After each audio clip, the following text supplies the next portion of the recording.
Hello दोस्तों। आज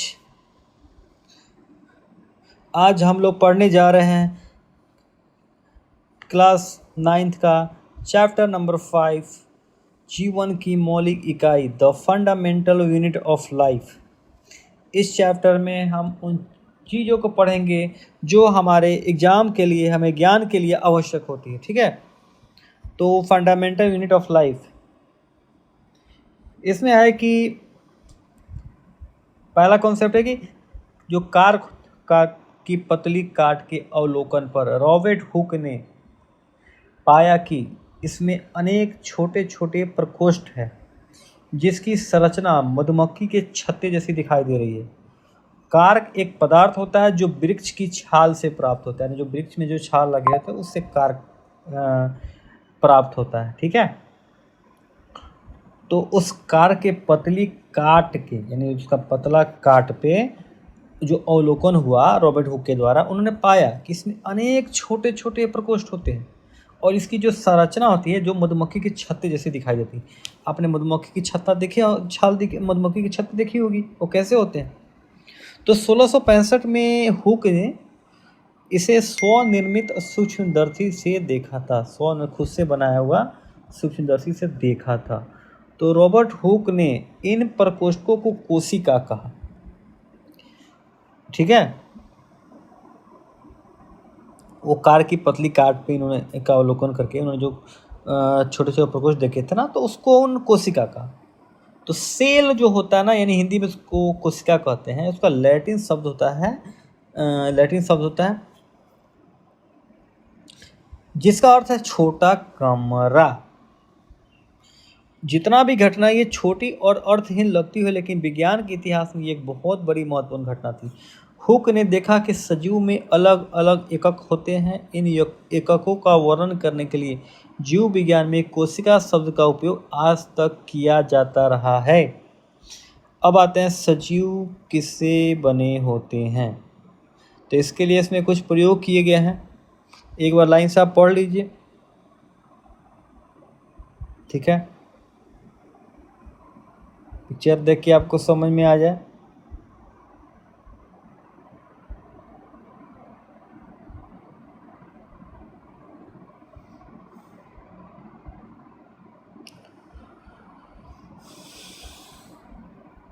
इसमें प्याज के बारे में मतलब प्रयोग किया गया है। तो ये है,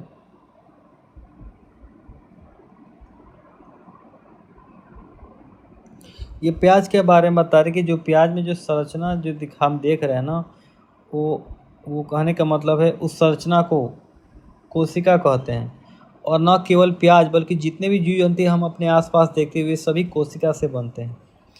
तो आवर्धक लेंस की खोज के बाद सूक्ष्मदर्शी का आविष्कार संभव हो सका। यह पता चला है कि एकमात्र कोशिका स्वयं में ही एक संपूर्ण जीव, जैसे अमीबा हुआ, क्लैमिडोमोनास, पैरामीशियम, बैक्टीरिया हो सकती है। ठीक है, इन सजीवों को एक कोशीय जीव कहते हैं। इसके अतिरिक्त बहुकोशीय जीव में अनेक कोशिकाएं समाहित होकर विभिन्न कार्य को संपन्न करने हेतु विभिन्न अंगों का निर्माण करती है। इसके अनेक उदाहरण हैं, जैसे कवक हुआ, पादप हुआ, जंतु हुआ। हम कुछ और एक कोशीय जीव के विषय में पता कर सकते हैं। प्रत्येक बहुकोशिक जीव जो होता है ना, एक कोशिका से भी विकसित हुआ है। कैसे? कोशिका विभाजित होकर अपनी जैसी कोशिका बनाती है। इस प्रकार सभी कोशिकाएं अपना पूर्ववर्ती कोशिका से उत्पन्न होती है। ठीक है,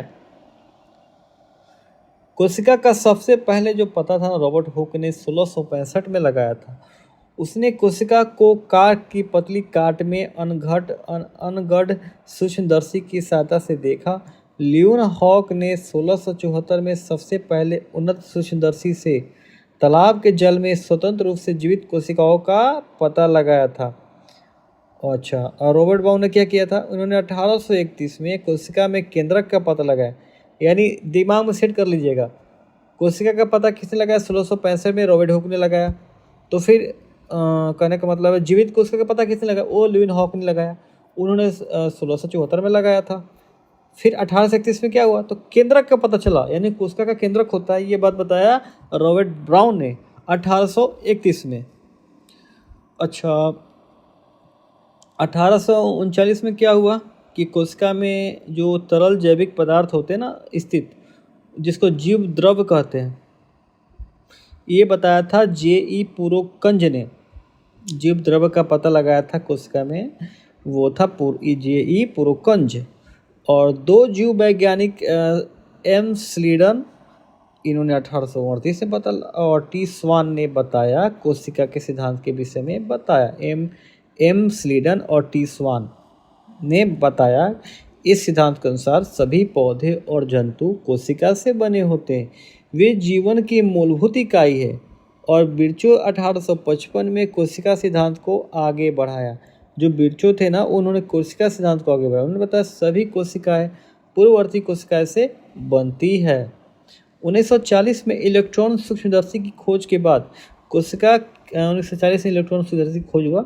कोशिका की जटिल संरचना और बहुत से अंग को समझना संभव हो पाया। अब है कि कुछ जीवों में विभिन्न प्रकार की कोशिकाएं हो सकती है। निम्नलिखित तस्वीरों को देखिए, ये मानव शरीर की कुछ कोशिकाएं हैं।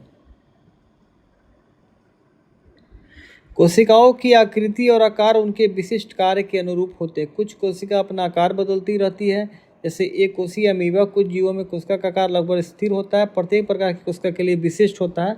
उदाहरण के लिए तंत्रिका कोशिका। प्रत्येक जीवित कोशिका में कुछ मूलभूत कार्य करने की क्षमता होती है, यानी हर जीवित कोशिका में कुछ अलग कार्य करने की क्षमता होती है, जो सभी सजीवों का गुण होता है। एक जीवित कोशिका ये कार्य कैसे करती है? हम जानते हैं बहुकोशिकीय जीवों में श्रम विभाजन होता है, जैसे मनुष्य।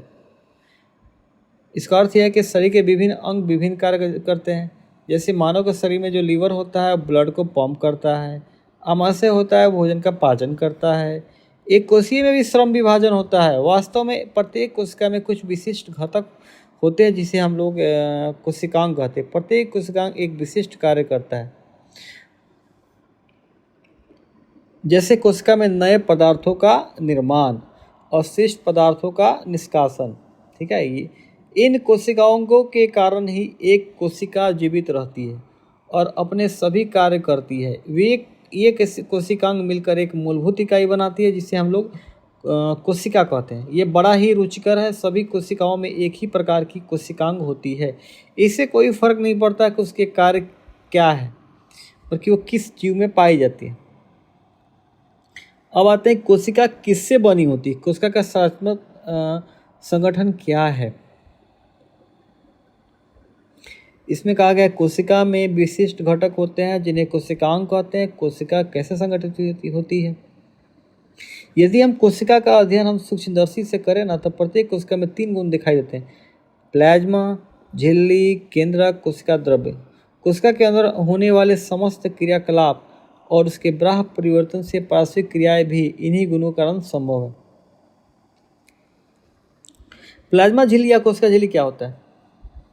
ये कोशिका की सबसे बाहरी परत है, याद कर लीजिएगा। ये कोशिका की सबसे बाहरी परत है जो कोशिका के घटकों को बाहरी पर्यावरण से अलग करती है, यानी इसको बाहरी एटमॉस्फेयर से कुछ भी है इससे वो अलग रखता है कोशिका के घटकों को। प्लाज्मा झिल्ली कुछ पदार्थों को अंदर और बाहर आने जाने देती है। यह अन्य पदार्थों की गति को भी रोकती है। कोशिका झिल्ली को इसलिए वर्णनात्मक पारगम्य झिल्ली कहते हैं।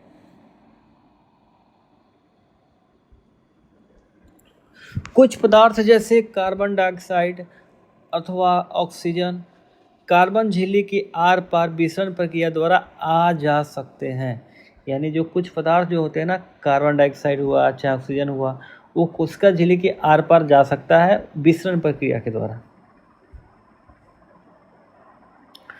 हम पिछले अध्याय में विसरण की प्रक्रिया के विषय में पढ़ चुके हैं। हमने देखा है कि पदार्थों की गति उच्च सांद्रता से निम्न सांद्रता की ओर होती है। कुछ उसी प्रकार की प्रक्रिया कोशिका में होती है। जैसे एग्जाम्पल के लिए, जब कुछ पदार्थ जैसे CO2 जो हुआ एक कोशिकीय अवशिष्ट होता है जिसका निष्कासन आवश्यक है, कोशिका में नियंत्रित मतलब एकत्रित हो जाता है, तो उसकी सांद्रता बढ़ जाती है। कोशिका के बाह्य पर्यावरण में CO2 की सांद्रता कोशिका में स्थित CO2 की सांद्रता की अपेक्षा कम होती है। जैसे ही कोशिका के अंदर और बाहर CO2 की सांद्रता में अंतर आता है, उसी समय उच्च सांद्रता से निम्न सांद्रता की ओर विषम द्वारा कोशिका से CO2 बाहर निकल जाता है। इस प्रकार जब कोशिका में ऑक्सीजन की सांद्रता कम हो जाती है तो O2 बाहर से कोशिका में विषम द्वारा अंदर चला जाता है। अतः कोशिका में बाह्य पर्यावरण में गैसों के आदान प्रदान में विसरण एक महत्वपूर्ण भूमिका निभाता है। जल भी विसरण के नियमों के अनुकूल व्यवहार करता है। जल के अणुओं की गति जब विभेदक वर्णात्मक परागम्य झिल्ली द्वारा हो, यानी इसके अणु का जो गति होता है ना, वो विभेदक वर्णात्मक परागम्य झिल्ली द्वारा हो तो उसे हम परासरण कहते हैं। प्लाज्मा झिल्ली से जल की गति जल में घुले पदार्थों की मात्रा कारण प्रभावित होती है। इस प्रकार परासरण की क्रिया में जल का नेट विसरण एक विभेदक वर्णात्मक और परागम्य झिल्ली के द्वारा उच्च विलय सांद्रता की ओर होता है। यदि हम किसी जंतु कोशिका अथवा पादप कोशिका को शक्कर या नमक के विलयन में रखें तो क्या होगा? निम्नलिखित 3 घटनाओं में से एक घटना हो सकती है। यदि कोशिका को तनु विलयन वाले माध्यम में जल में शक्कर और नमक की मात्रा कम और जल की मात्रा ज़्यादा में रखा जाए तो जल परासरण विधि द्वारा कोशिका के अंदर चला जाएगा। ऐसे विलयन को अल्प परासरण दाब विलयन कहते हैं। जल के अणु कोशिका झिल्ली के दोनों ओर आगमन करने के लिए स्वतंत्र होते हैं, लेकिन कोशिका के अंदर जाने वाले जल की मात्रा कोशिका से बाहर आने वाले जल की मात्रा से अधिक होगी। इस प्रकार शुद्ध परिणाम यह होगा कि जल कोशिका के अंदर गया, इससे कोशिका फूलने लगी। सेकेंड पॉइंट, यदि कोशिका को ऐसे माध्यम विलयन में रखा जाए जिसमें बाह्य जल की सांद्रता कोशिका में स्थित जल की सांद्रता के ठीक बराबर हो, यानी ये कह रहा है कि कोशिका की ऐसी माध्यम विलयन में रखा जाए जिसमें बाह्य जल की सांद्रता जो होता है ना, कोशिका की स्थित जल की सांद्रता के ठीक बराबर हो, तो कोशिका झिल्ली से जल में कोई शुद्ध गति नहीं होगी। ऐसे विलयन को समपरासरी विलयन कहते हैं। जल कोशिका झिल्ली के दोनों ओर आता है, लेकिन जल की जो मात्रा अंदर गई उतनी बाहर आ जाती है। इस प्रकार व्यापक रूप से जल की कोई गति नहीं हुई, इसलिए कोशिका के माप में कोई परिवर्तन नहीं हुआ। थर्ड, यदि कोशिका के बाहर वाला विलयन अंदर वाले घोल से अधिक सांद्र है तो जल परासरण द्वारा कोशिका से बाहर आ जाएगा। ऐसे विलयन को अति परासरण दाबिक विलयन कहते हैं। पुनः जल कोशिका झिल्ली के दोनों ओर आ जा सकता है, लेकिन उस स्थिति में कोशिका से अधिक जल बाहर आएगा और कम जल अंदर जाएगा, इसलिए कोशिका सिकुड़ जाएगी। परासरण इस प्रकार विसरण की एक विशिष्ट विधि है जिसमें वर्णात्मक झिल्ली द्वारा गति होती है। लिखित क्रियाकलाप करने की बात हो रही है। ये सब क्रियाकलाप हुआ है, देख लीजिए।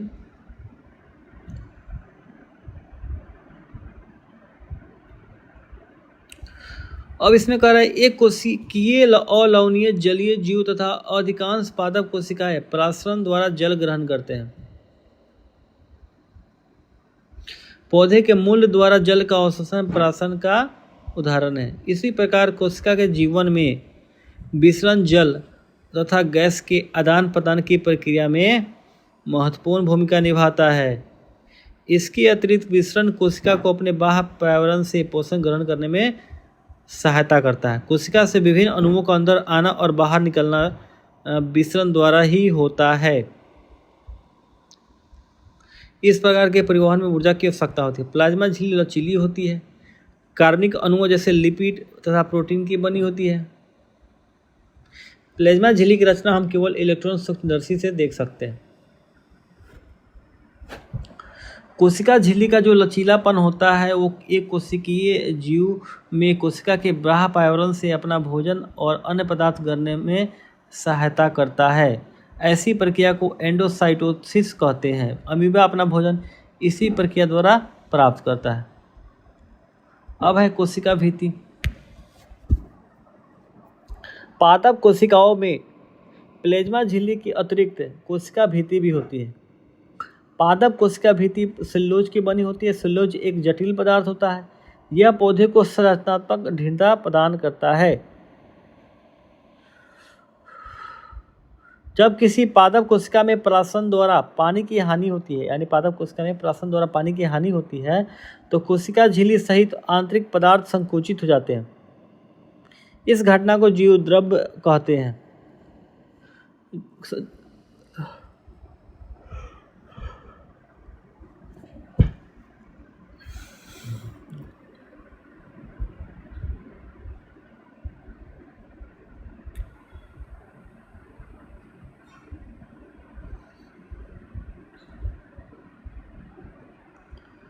इस प्रयोग में हमको ये सीखने को मिला, जो प्रयोग हुआ देख लीजिए एक बार।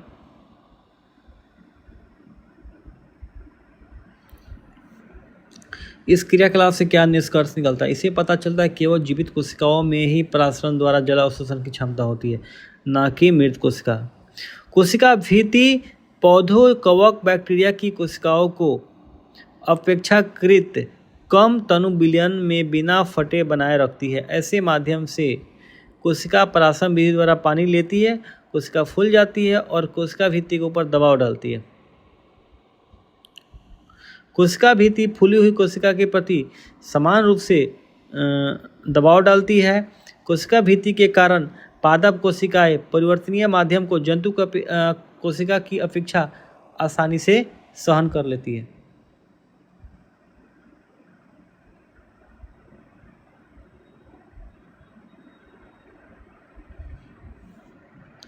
अब है केंद्रक। केंद्रक क्या होता है?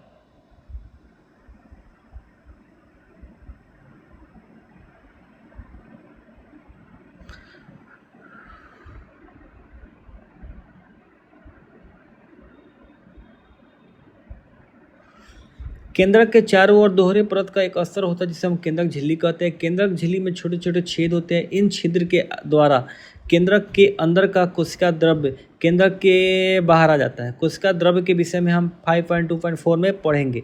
केंद्रक में क्रोमोसोम होते हैं जो कोशिका विभाजन के समय छायाकार दिखाई पड़ते हैं।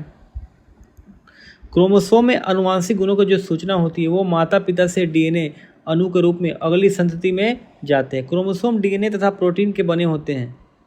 डीएनए अणु में कोशिका के निर्माण संगठन की सभी आवश्यक सूचनाएं होती है। डीएनए के क्रियात्मक खंड को जीन कहते हैं। क्या कहते हैं? जीन कहते हैं। जो कोशिका विभाजित हो रही होती है उसमें यह डीएनए क्रोमेटिन पदार्थ के रूप में मौजूद रहते हैं। क्रोमेटिन पदार्थ धागे की तरह की रचनाओं के एक जाल का पिंड होता है। जब कभी भी कोशिका विभाजित होने वाली होती है तब ये क्रोमोसोम में संगठित हो जाती है। कुछ जीवों में कोशिकीय जनन में केंद्रक महत्वपूर्ण भूमिका निभाता है। ठीक है, इस प्रक्रिया में एक अकेली कोशिका विभाजित होकर दो नई कोशिका बनाती है। यह कोशिका के विकास परिपक्वन को निर्धारित करता है और साथ ही सजीव कोशिका की रासायनिक क्रियाओं को निर्देशित करता है। बैक्टीरिया जैसे कुछ जीवों में कोशिका का केंद्रकीय क्षेत्र बहुत कम स्पष्ट होता है क्योंकि इसमें केंद्रक झिल्ली नहीं होती है। ऐसी अस्पष्ट केंद्रक क्षेत्र में केवल क्रोमेटिन पदार्थ होता है। ऐसे क्षेत्र को केंद्रकाय कहते हैं। ऐसे जीव जिसकी कोशिका में केंद्रक झिल्ली नहीं होती है उसको हम लोग प्रोकैरियोट कहते हैं। जिन जीवों की कोशिकाओं में केंद्रक झिल्ली होती है इसे हम यूकैरियोट कहते हैं। यानी जिसमें नहीं होती है उसे प्रोकैरियोट और जिसमें होती है इसे यूकैरियोट कहते हैं। तो प्रोकैरियोटी में भी और अन्य अधिकांश द्रव अंगक नहीं होते जो कि यूकैरियोटिक कोशिकाओं में होते हैं।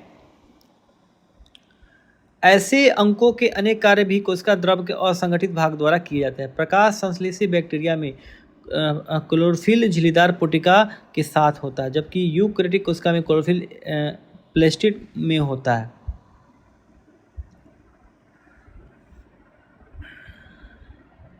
अब आते हैं कोशिका द्रव्य।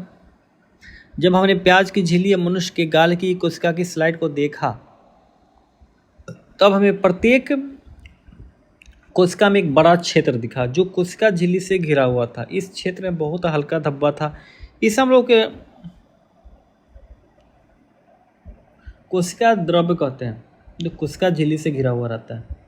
प्लेज्मा झिल्ली के अंदर कोशिका द्रव्य एक तरल पदार्थ है। इसमें बहुत विशिष्ट कोशिका के घटक होते हैं जिन्हें हम कोशिका अंगक कहते हैं। प्रत्येक अंग कोशिका के लिए विशिष्ट कार्य करते हैं। कोशिका द्रव्य और केंद्रक दोनों को मिलाकर जीव द्रव्य कहते हैं। कोशिका अंगक जो होता है झिल्ली युक्त होते हैं। प्रोकैरियोटिक कोशिका में वास्तविक केंद्रक के अलावा झिल्ली युक्त अंगक भी नहीं होती है। केंद्रक के अलावा झिल्ली यूकैरियोटिक कोशिका में केंद्रकीय झिल्ली और झिल्ली युक्त अंगक भी होते हैं।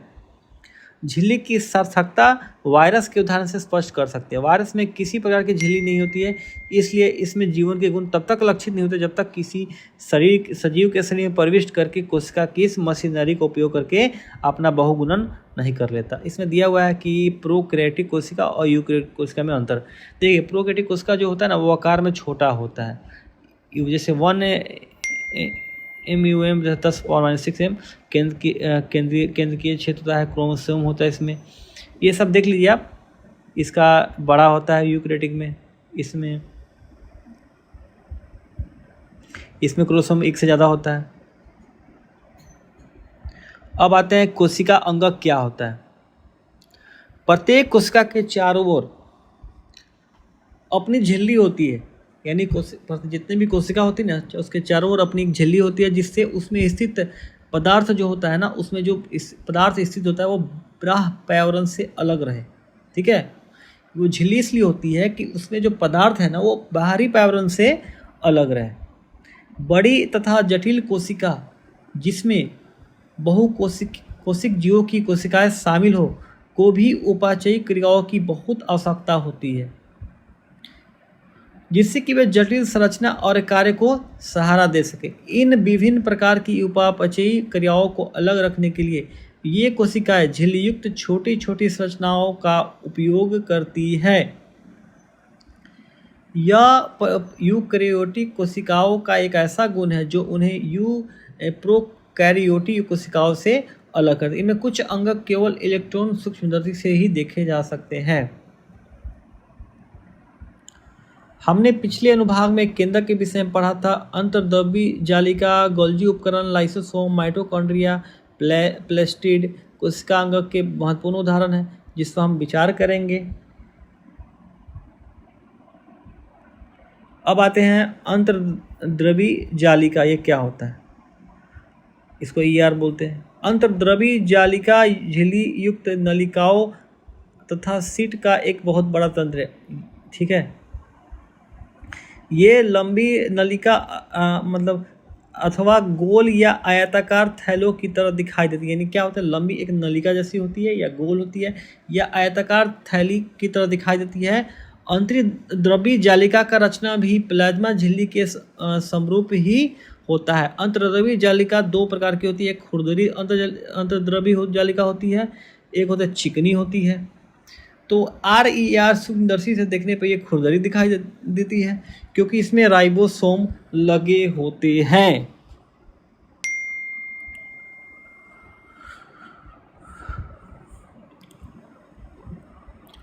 क्योंकि इस पे राइबोसोम पर प्रोटीन संश्लेषित होती है। RER तैयार प्रोटीन को आवश्यकता अनुसार ER के द्वारा, यानी अंतर्द्रव्यी जालिका के द्वारा कोशिका के अन्य भागों में भेज देता है।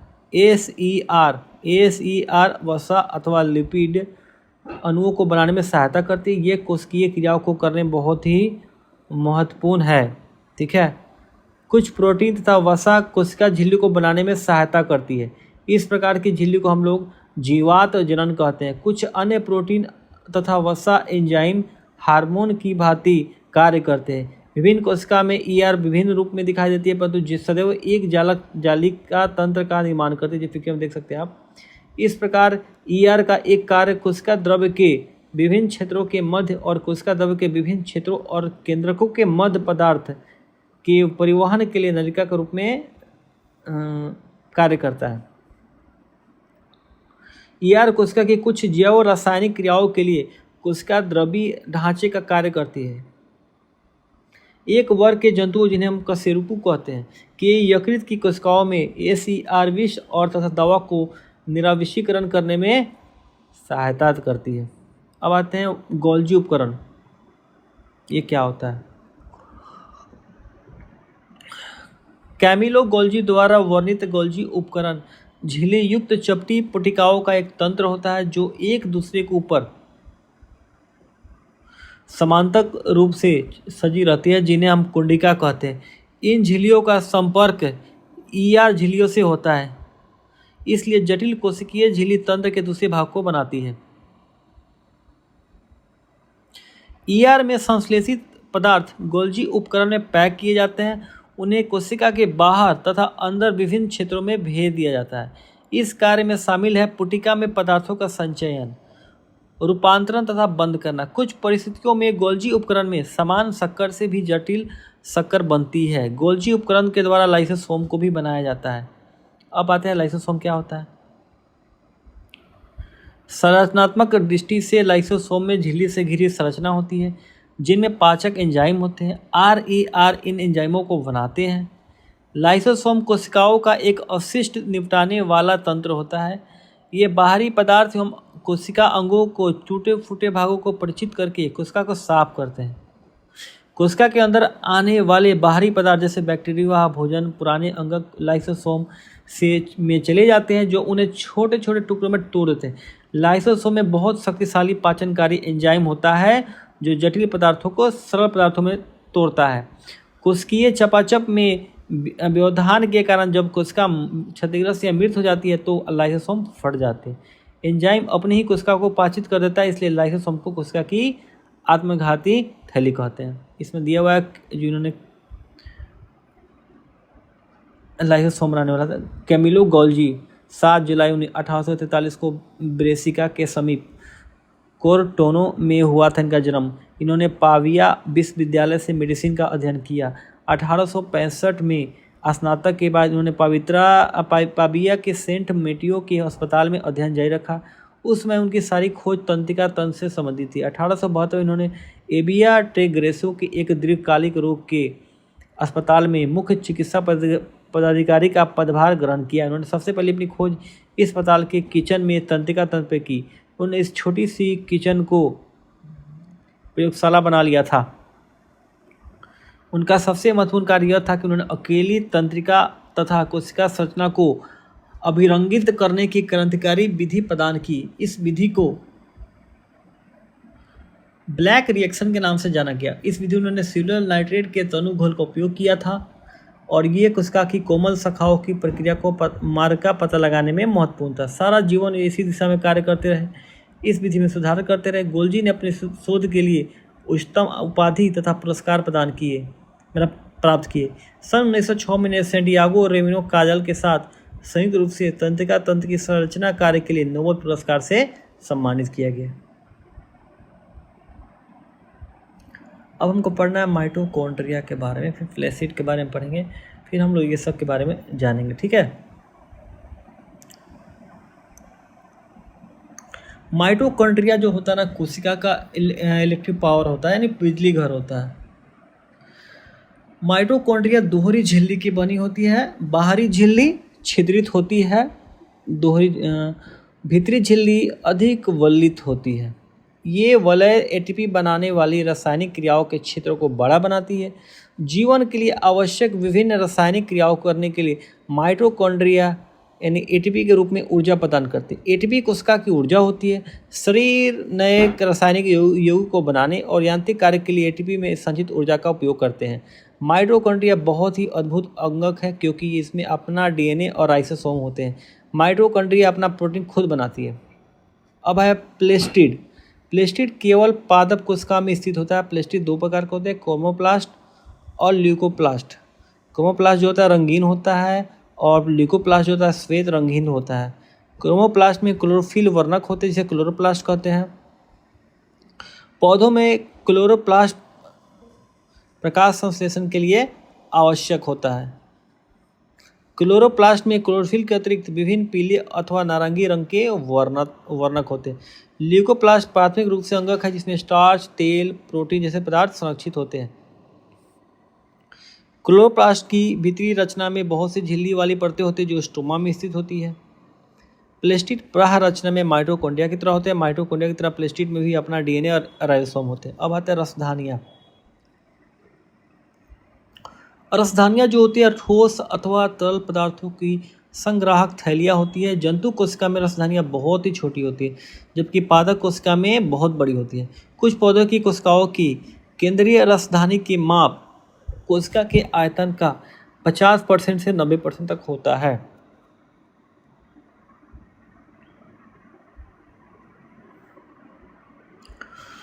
पादप कोशिकाओं की रसधानी में कोशिका द्रव भरा रहता है। ये कोशिकाओं को स्फूर्ति और कठोरता प्रदान करती है। पौधों के लिए आवश्यक बहुत से पदार्थ रसधानी में स्थित होते हैं। वे अमीनो अम्ल, शर्करा, विभिन्न कार्बनिक अम्ल, कुछ प्रोटीन हैं। एकक कोशिकीय जीव जैसे अमीबा की खाद्य रसधानी में उनके द्वारा उपयोग में लाए गए खाद्य पदार्थ होते हैं। कुछ एक कोशिकीय जीव में विशेष रसधानी अतिरिक्त जल, कुछ अवशिष्ट पदार्थों को शरीर से बाहर निकालने में महत्वपूर्ण भूमिका निभाती है। प्रत्येक कोशिका की अपनी एक संरचना होती है जिसके द्वारा वे विशिष्ट कार्य, श्वसन, पोषण और अवशिष्ट पदार्थों को उत्सर्जन अथवा नई प्रोटीन बनाने में सहायता करते हैं। ऐसा उनका झिल्ली और अंगकों की विशेष रचना के कारण संभव हो पाता है। अतः कोशिका सजीव की एक मूलभूत संरचनात्मक इकाई है। यह जीवन की मूलभूत क्रियात्मक इकाई होता है। अब है कोशिका विभाजन। जीवधारियों में वृद्धि हेतु नई कोशिका बनती है, जिससे पुराने मृत और क्षतिग्रस्त कोशिकाओं का प्रतिस्थापन प्रजनन हेतु युग्मक बनते हैं। नई कोशिका के बनने की प्रक्रिया को कोशिका विभाजन कहते हैं। सूत्री विभाजन और अर्धसूत्री विभाजन नामक दो प्रकार की कोशिका विभाजन का प्रक्रिया है। कोशिका विभाजन की प्रक्रिया जिसमें अधिकतर कोशिकाएं वृद्धि हेतु विभाजित होती है उसे अनुसूत्री विभाजन कहते हैं। इस प्रक्रिया में प्रत्येक कोशिका, जिसे मातृ कोशिका भी कह सकते हैं, विभाजित होकर दो समरूप संतति कोशिका बनती है। संतति कोशिका में गुणसूत्रों की संख्या मातृ कोशिका के समान होती है। यह जीवों में वृद्धि और ऊतकों के मरम्मत में सहायता करती है। जंतुओं और पौधों के प्रजनन अंगों और ऊतकों के विशेष कोशिकाएं विभाजित होकर युग्मक बनाती है, जो निषेचन के पश्चात संतति का निर्माण करती है। यह एक प्रकार का अलग विभाजन होता है जिसे अर्धसूत्रण कहते हैं, जिसमें क्रमशः दो विभाजन होते हैं। जब कोशिका अर्धसूत्रण द्वारा विभाजित होती है, इसमें दो की जगह 4 नई कोशिका बनती है। नई कोशिका में मातृ कोशिकाओं की तुलना में गुणसूत्रों की संख्या आधी होती है। क्या आप सोच सकते हैं कि संतति कोशिका में गुणसूत्रों की संख्या क्यों आधी हो गई है? ये पिक्चर आप देख लीजिए, सब दिया हुआ है संतति कोशिका और वो के बारे में दिया हुआ है। आपने इस चैप्टर में क्या सीखा ये आप एक बार देख लीजिए।